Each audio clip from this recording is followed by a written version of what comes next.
Punjab assembly इजलास में वज़ीर ख़जाना मुश्तबा शुजा ने बजट पेश कर दिया। सूबाई वज़ीर ख़जाना मुश्तबा शुजा ने कहा है कि पंजाब के बजट में कोई नया टैक्स नहीं लगाया जा रहा। हमारे हर प्रोजेक्ट का ऑडिट साथ हो रहा है। मज़ीद जानते हैं अफजाल अब्बासी की इस रिपोर्ट में।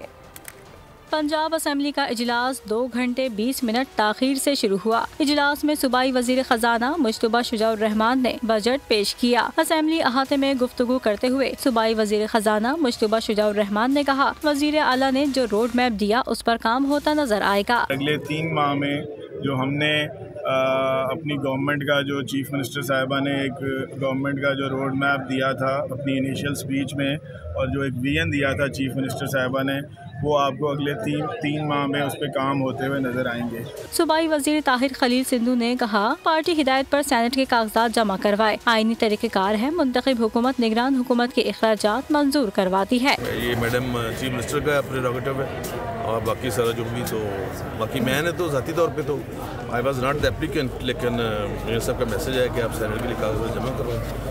मैंने करवा दी। मैं भी समझता हूँ जो अल्लाह ताला की तरफ से होता है वो ठीक है, और मैंने इसको एक्सेप्ट किया जो पार्टी का। असेंबली अहाते में मीडिया से गुफ्तगू करते हुए सुन्नी इत्तेहाद कौंसिल के रहनुमा राना आफ्ताब ने कहा, निगरान हुकूमत किस हैसियत में पैसे खर्च करती रही। अभी इन्होंने 9 माह का जो निगरान हुकूमत का वो भी रखना है। उसमें भी आप देखेंगे कि पैसे जो कि उनके डोमेन में नहीं था और वो नहीं कर सकते, उन्होंने वो भी पैसे खर्च किए हैं। जो हालांकि अगर देखा जाए कानूनी तौर पर ये सिर्फ पैसे इमरजेंसी के तौर पर खर्च कर सकते हैं, ताकि तनख्वाहें हैं जो भी इमरजेंसी है।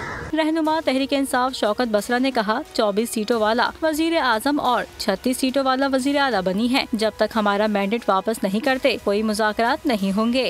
पंजाब असम्बली में खड़ा हूँ, जो आपकी मैडम चीफ मिनिस्टर हैं 36 सीटों वाली, जब तक हम अपने अवाम का हक वापस नहीं लेंगे हम चैन से नहीं बैठेंगे। पंजाब असेंबली का इजलास स्पीकर पंजाब असेंबली की जानिब से एजेंडा मुकम्मल होने पर जुमेरात की सुबह 10 बजे तक मुलतवी कर दिया गया।